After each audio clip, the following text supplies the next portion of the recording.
தமிழ்நாட்டில் திமுக ஆட்சி தனது 5 ஆண்டு காலத்தில் 5வது பட்ஜெட்டை இன்றைக்கு தாக்கல் செய்திருக்கிறார்கள். 2.25 மணி நேரம் பட்ஜெட்டை வாசித்திருக்கிறார். கடந்த காலங்களில் வாசிக்கப்பட்ட திட்டங்கள், அறிவிக்கப்பட்ட திட்டங்கள், அது நிறுத்தி வைக்கப்பட்ட திட்டங்கள் மீண்டும் படிக்கப்பட்டிருக்கிறது.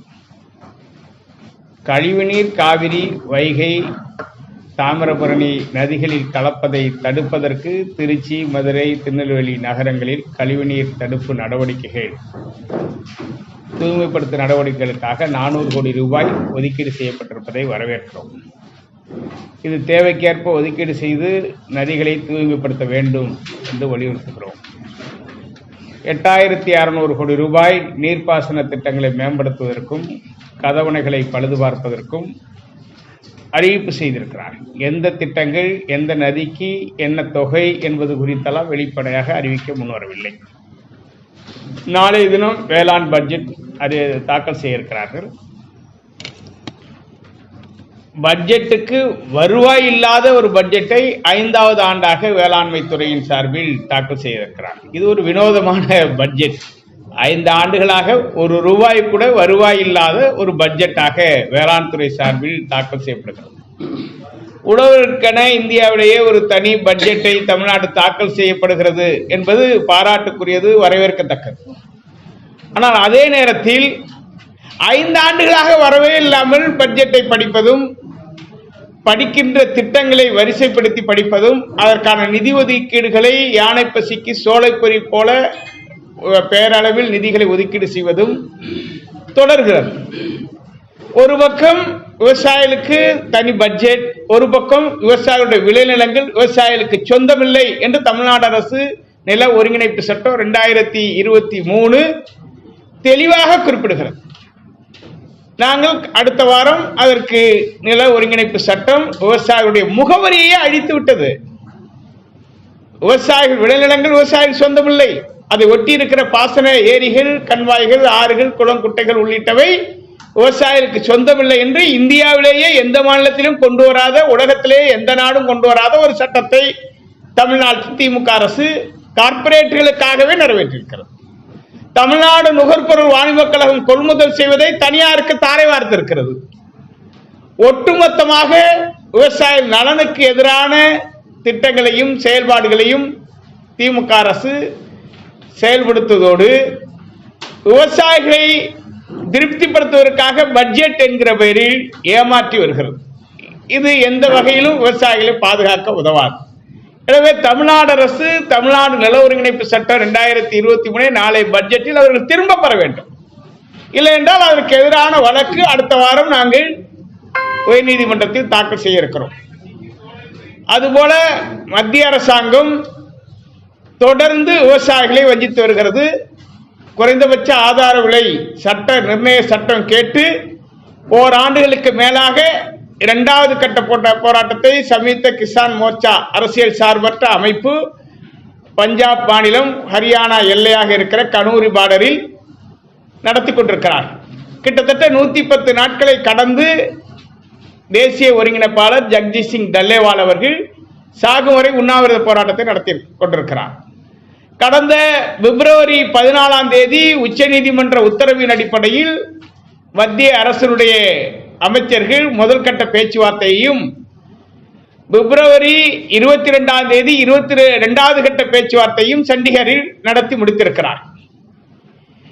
2வது கட்ட பேச்சுவார்த்தை துவக்கத்திற்கு முன்னதாக மத்திய அரசு ஒரு முயற்சியை மேற்கொள்கிறது. ஹரியானாவிற்கும் பஞ்சாபிற்கும் குறைந்தபட்ச ஆதார விலை நிர்ணய சட்டம் MSP கொடுத்து விட்டால் போராட்டத்தை விலக்கிக் கொள்வீர்களா என்கிற கருத்தை மறைமுகமாக திணிக்க முயற்சி எடுத்தது. அந்த முயற்சியை SKM NP தலைவர்கள் துவக்கத்திலேயே முறியடித்திருக்கிறார். இது வன்மையாக கண்டிக்கத்தக்கது.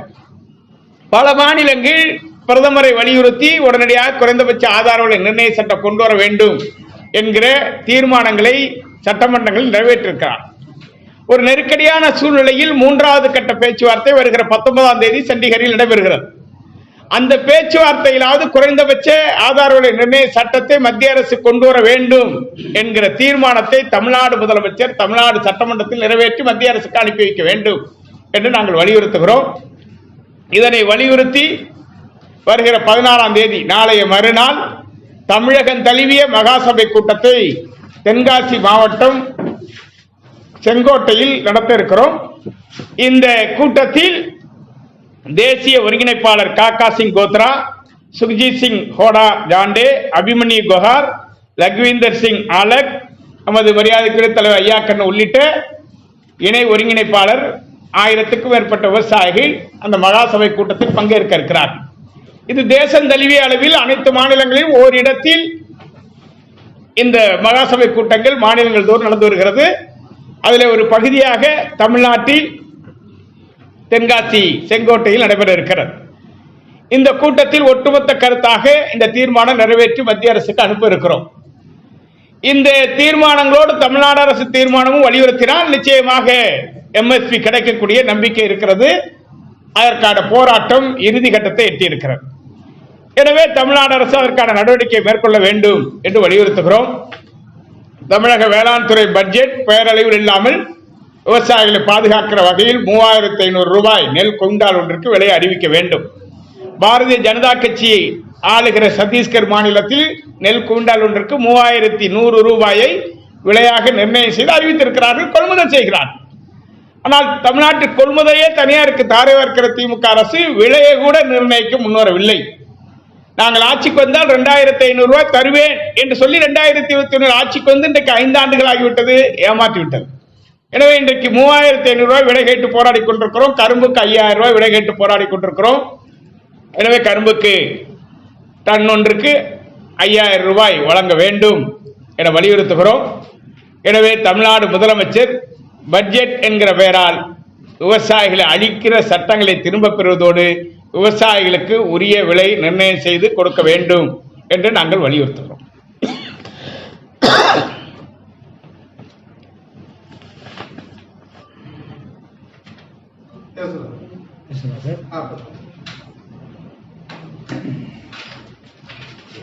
டெல்லியிலே கடந்த 111 நாளாக விவசாயிகள் உண்ணாவிரதம் இருக்கிறார்கள். எதற்காக உண்ணாவிரதம் இருக்கிறார்கள்? மத்திய சர்க்கார் லாபகரமான விலை தரேன்னு சொன்னாங்க, இந்த கடன்லாம் தள்ளுபடி பண்றேன்னு சொன்னாங்க, நதிகள் எல்லாம் இணைக்கிறேன்னாங்க.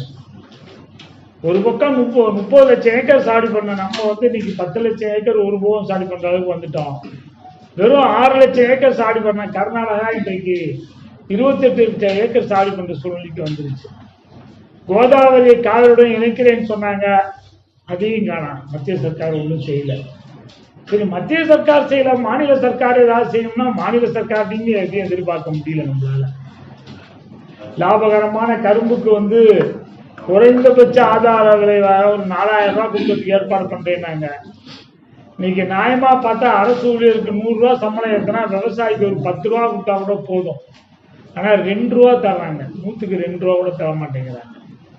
அதற்காகத்தான் SS கார்டன் செங்கோட்டையில நாளைக்கு ஒரு மகாசபை, விவசாயிகளுடைய மகாசபை கூட்டம் அங்கே போட்டிருக்கின்றோம். அந்த கூட்டத்தில் என்ன போராட்டம் நடத்துவது, எப்படி நடத்துவது, என்ன செய்வது என்பதையெல்லாம் பேசுவதற்காக டெல்லியிலிருந்து தலைவர்கள் எல்லாம் வருகிறார்கள்.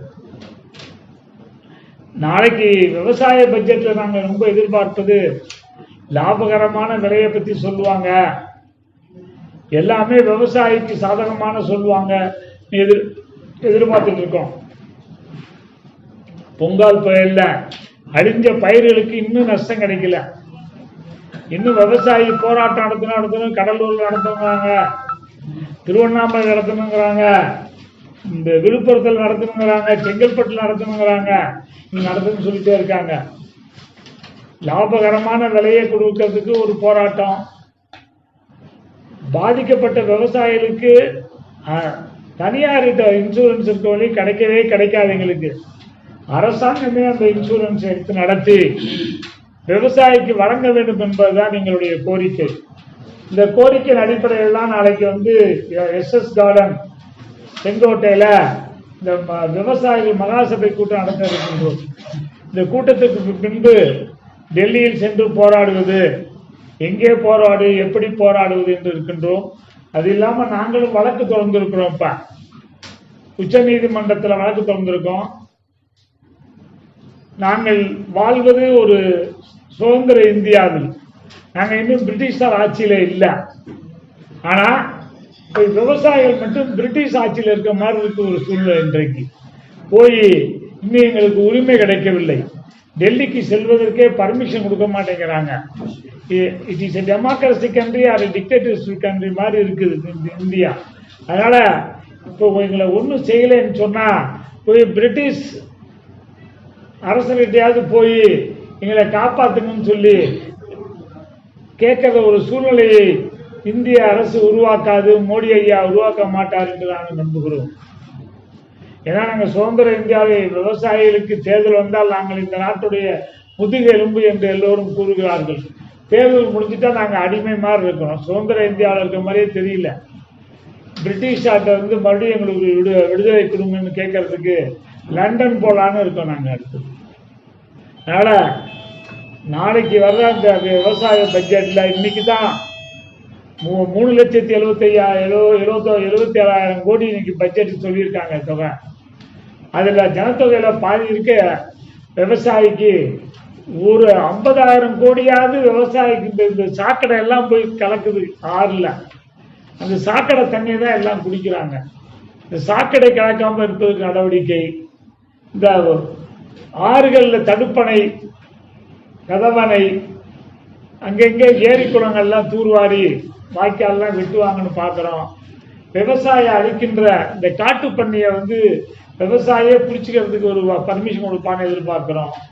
வன விலங்குகளை தடுப்பதற்கு ஒரு நடவடிக்கை எடுப்பாருன்னா ஒண்ணுமே காணாது. இதுலலாம் இதுல ஒதுக்கியிருக்க அமௌண்ட் இந்த சாக்கடை கலக்காம இருக்கிறதுக்கும் மற்ற இதுக்கும் ஒதுக்கியிருக்க அமௌண்ட் ரொம்ப கம்மியான அமௌண்ட். ஏன் விவசாயம் வஞ்சிக்கிறார்கள் என்று தெரியவில்லை. அதனால தமிழக சர்க்கார் விவசாயம் வஞ்சிக்காம சொன்ன வாக்குறுதியாவது கரும்புக்கு 4,000 தரேனாங்க சொல்லி 4 வருஷம் ஆச்சு. இப்போ ஒரு 5,000 கரும்பு கொடுக்கலாம். மோடி ஐயா 8,500 தரேனார் கரும்புக்கு. நீங்களாவது கிடைப்பதற்கு மோடி ஐயா கிட்ட 40 எம்பியும் விட்டு லாபகரமான விலை நதிகளை இணையுங்க. கூட்டுறவு அது கூட்டுறவு கடன்லாம் இங்க தமிழ்நாடு சர்க்கார் தான். அது இந்த பெங்கால் புயல்ல பாதிக்கப்பட்ட விவசாயிகளை காப்பாற்றுவதற்கு இப்ப வாங்கியிருக்க கூட்டுறவு கடன் கூட தள்ளுபடி பண்ணணும் தமிழக சர்க்கார்.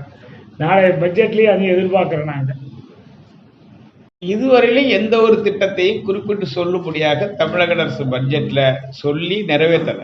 அடையாளப்படுத்தியிருக்காங்க.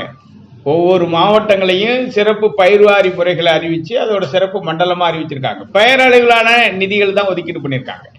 3 ஆண்டுகளா பல்வேறு திட்டங்களுக்கான நிதி ஒதுக்கீடு குறித்த அறிவிப்பாவே தான் இருக்கு. ஆனா தாட்கோ விவசாயிகளுக்கு, பட்டியலின விவசாயிகளுக்கு வழங்கப்படுகிற தாட்கோ மானியம் இதுவரையிலும் 3 ஆண்டா வழங்கப்படுது. அதே போல பிற்படுத்தப்பட்டோர் நலத்துறையில் இருக்கிற விவசாயிகளுக்கான மானியம் 3 ஆண்டா வழங்கப்படவே இல்லை. அறிவிக்கிறாங்க. இந்த ஆண்டு கூட பட்டியலின மக்களுக்காக 3,600 கோடின்னு சொல்லியிருக்காங்க. வாசிக்கிறாங்களே தவிர வெளியிடல. இது அவங்களே உண்மையை ஒப்புக்கொண்டிருக்கிறாங்க. நம்ம நிதித்துறை செயலாளர் பட்ஜெட் தாக்கலுக்கு பிறகு அவர் ஒரு கருத்தை சொல்லியிருக்கிறார். சென்ற ஆண்டை விட இந்த ஆண்டு கடன் உயர்வை குறைத்திருக்கிறோம், நாங்கள் சிக்கனமாக செலவு செய்திருக்கிறோம் என்று சொல்லியிருக்கிறார். அப்படி என்றால் ஒதுக்கீடு செய்து அறிவிக்கப்படுகிற பட்ஜெட் உரைக்கான நிதியை ஒதுக்கீடு செய்யாமல் சேமிப்பு செய்கிறார்.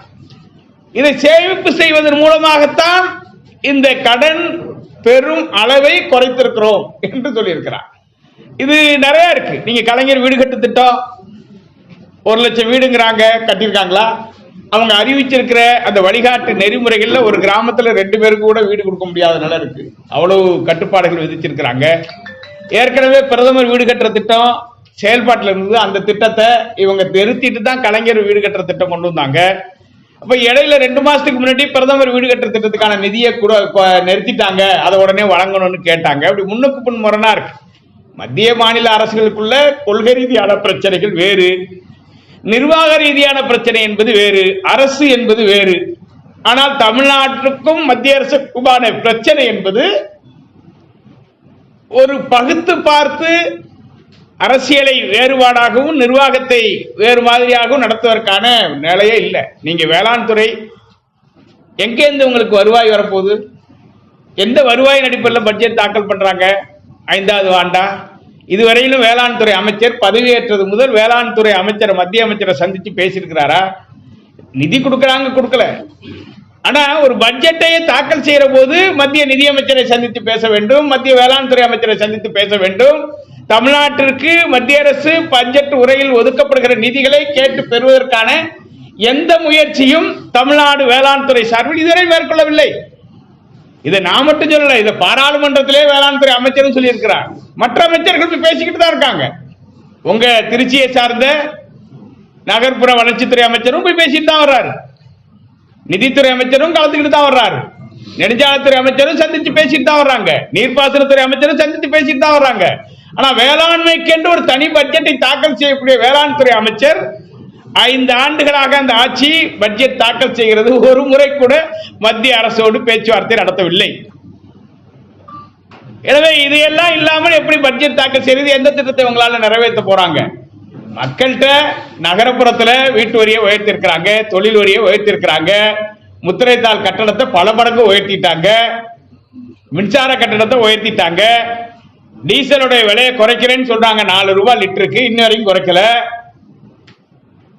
நெல்லுக்கு விலையை உயர்த்தி தரேன்னு சொன்னாங்க, இன்ன வரைக்கும் உயர்த்தல.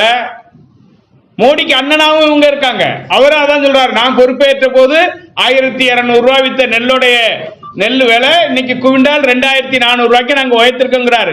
இவங்களும் அதான் சொல்றாரு, நாங்க ஆட்சி பொறுப்புக்கு வந்த போது 2000 ரூபாய் இருந்தது, இன்னைக்கு 2450 உயர்த்திருக்கிறாரு. 2 பேருக்குள்ள வேறுபாடே இல்லை. மத்திய அரசும் தமிழ்நாடு அரசும் விவசாயிகளுக்கு விரோதமான கொள்கைகளையும் திட்டங்களையும் செயல்படுத்துவதில் ஒருத்தர் போட்டி போட்டு செயல்படுறாங்க. இது யார்கிட்ட சென்று நீதி கேட்பது? அந்த வேதனையோடு தான் இருக்கும். இப்ப நேற்றைய தினம் பாராளுமன்றத்தில் எண்ணெய் வயல் குறித்தான டெண்டர் விடுவது குறித்தான ஒரு திருத்த சட்டத்தை பாஸ் பண்ணியிருக்காங்க, ஒரு புதிய சட்டத்தை. அந்த சட்டம் பாதுகாக்கப்பட்ட வேளாண் மண்டலம் சொல்ற காவிரி டெல்டாவே கட்டுப்படுத்துமாங்கிறது தெரியல. இது வரைக்கும் தமிழ்நாடு முதலமைச்சர் அதுக்கு விளக்கம் சொல்லல. அதே போல ONGC குறித்து ஆய்வு செய்வதற்கு இஸ்மாயில் தலைமையில் தமிழ்நாடு அரசு குழு அமைச்சு 4 வருஷம் கடந்து போச்சு. குழு அறிக்கையை ஒரு 6 மாசத்துக்குள்ளே கொடுத்துட்டாரு தமிழ்நாடு அரசுக்கு. இது வரைக்கும் தமிழ்நாடு அரசு அந்த குழு அறிக்கையை கூட வெளியிடல. ஒட்டுமொத்தமா மக்கள்கிட்ட வரியை புடுங்கி ஆட்சி நடத்துவது, மக்களோட நிலத்தை புடுங்கி கார்பரேட்டுக்கு தாரை வார்க்கிறது, சிப்காட் என்கிற பேர நிலங்களை எல்லாம் புடுங்கிறதுக்கு நில ஒருங்கிணைப்பு சட்டம் 2023, ஏரி குளம் குட்டையெல்லாம் புடிங்கிக்கலாம் அந்த சட்டம் மூலமான்னு சொல்லி இப்படி விவசாயிகளை ஒடுக்குறாங்க, ஜனநாயக உரிமையை பறிக்கிறாங்க. கூட்டணிங்கிற பேர்ல மக்களுக்காக போராடக்கூடிய கட்சிகளை எல்லாம் தன் வசப்படுத்தி வச்சுக்கிட்டு இன்னைக்கு அவங்க நினைச்சதை நிறைவேற்றி சொல்றாங்க. அப்ப இதையெல்லாம் விவசாயிகளுக்கு விரோதமான சட்டங்களை எதிர்த்து போராட வேண்டிய நெருக்கடி ஏற்பட போகுது. சட்டமன்ற தேர்தலுக்கு முன்னைய பட்ஜெட். இந்த போராட்டங்கள் ஏதோ நாங்கள் பத்திரிகையாளர்களிடம் செய்தியாளர் பேசுவதோடு நிறுத்த போவதில்லை. அனைத்து கட்சிகளையும் தமிழ்நாடு அரசினுடைய விவசாய விரோத கொள்கைகள், கைவிடப்பட்ட திட்டங்கள், சட்டங்கள், இது குறித்து ஒத்த கருத்தை உருவாக்குவதற்கான முயற்சியை மிக விரைவில் ஏற்படுத்த போறோம். விவசாய பணி ஒருங்கிணைஞ்சு சட்டமன்ற தேர்தலுக்கு முன்னதாக விவசாய விரோத கொள்கைகளை தமிழ்நாட்டில் அம்பலப்படுத்த போறோம். அதுல எந்த தயக்கமும் எங்களுக்கு இல்லை. ஏன்னா எங்களுக்கு எந்த அரசியலும் கிடையாது. ஆனா எங்களுடைய வாக்குகளை வாங்கி எங்களுக்கு விரோதமாவே சட்டம் போட்டு எங்களை ஒடுக்க நினைச்சா நாங்கள் அனுமதிக்க முடியாதுங்கிறதா எங்களுடைய கொள்கையா இருக்கு. எவ்வளவு நாளைக்கு தான் நாங்க போராடிட்டே இருக்க முடியும்? உணவை உற்பத்தி பண்ணி கொடுத்துட்டு உரிய விலை கிடைக்காம போராடுவதும், நிலம் எனக்கு சொந்தமில்லை என்று என் முகவரியை அழிப்பதற்கு சட்டம் போட்டு ஒரு முதலமைச்சர் செயல்படுகிறார் என்று சொன்னால் அதை எப்படி எடுத்துக்கொள்வது? இந்த மோசமான நிலையில் தான் விவசாயிகளுடைய வாழ்க்கை மிகவும் பின்னோக்கி இருக்கிறது தமிழ்நாட்டில். சாராய கடை பெருகி போச்சு. நாளை கூட அறந்தாங்கியில் அதை சும்மா சாராய கடை எடுத்து போராட்டம் வச்சிருக்காங்க.